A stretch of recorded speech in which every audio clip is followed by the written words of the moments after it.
We are living on borrowed time. If you look at the global landscape today, you can almost hear the echoing footsteps of the Messiah. Decades ago, pioneers of biblical prophecy warned us that a generation would witness the simultaneous convergence of signs pointing to the end of the age. Today, we are not just reading about those signs, we are watching them play out on the evening news.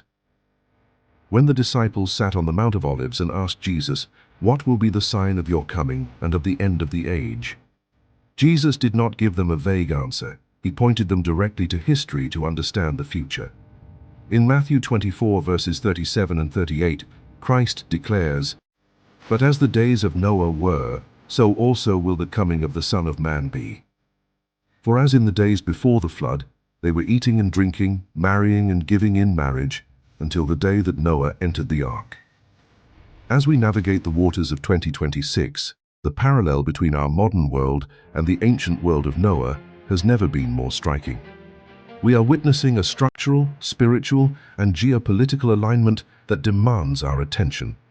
To understand 2026, we must analyze the characteristics of Noah's day. First, spiritual apathy. Jesus noted people were eating and drinking. These are not sinful, but he was describing a catastrophic normalcy bias. Society was consumed by routine, blind to impending judgment. Today, Western civilization is saturated in a similar secular materialist sleep, indifferent to structural shifts. Second, radical corruption and violence. Genesis 6 tells us the earth was filled with violence. The Hebrew word chamas signifies wrong, injustice, and cruel oppression. Today, we see lawlessness and the breakdown of the nuclear family. The moral fabric of society has been inverted, where good is called evil. Third, the Nephilim and genetic manipulation. Genesis reveals the intrusion of fallen angels into the human gene pool, disrupting the human genome. Noah was perfect in his generations, genetically uncontaminated. Looking at 2026, we see humanity playing God through transhumanism, CRISPR, and artificial intelligence. We are rewriting the very code of life. Mankind possesses the technological tools to alter the human template, echoing the forbidden boundary crossing of Noah's day. Why does 2026 stand out?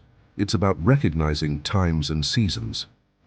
Several profound timelines and structural markers are converging right now. The hypersign is the restoration of Israel in 1948. Matthew 24 says the generation witnessing this bloom will not pass away until all is fulfilled. As we move closer to the 80-year mark of Israel's modern existence, the prophetic clock is ticking with intense urgency. We see the rapid architecture of a one-world system. Through digital currencies, biometric surveillance, and global governance, the system is fully operational. Ezekiel 38 predicts a last days alliance of Russia, Iran, and Turkey against Israel. Today, their strategic alliance is absolute on Israel's northern border. Watch for increasing diplomatic pressure for a Middle East peace treaty. Daniel warns that the Antichrist will confirm a 7-year covenant with many. Watch the Temple Mount. Preparations by organizations like the Temple Institute are complete, from architectural plans to the breeding of the red heifers. Watch the elimination of physical cash. The transition to a fully digital, trackable economic grid is the final prerequisite for total global control. If you look strictly at the world, it's easy to become overwhelmed. But for the believer, these signs are a cause for praise. The most important takeaway: God provided a way of escape. Noah did not endure the wrath. He was lifted above it in the ark. The ark is a picture of Jesus Christ. Just as God shut the door, God will protect his church through the rapture.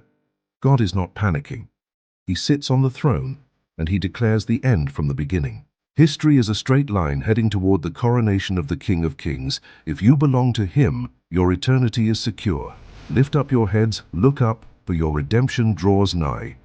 Thank you for watching. Please like, subscribe, and click the bell for updates. Don't forget, you can also click that super thanks button below to help support this ministry. Thank you so much.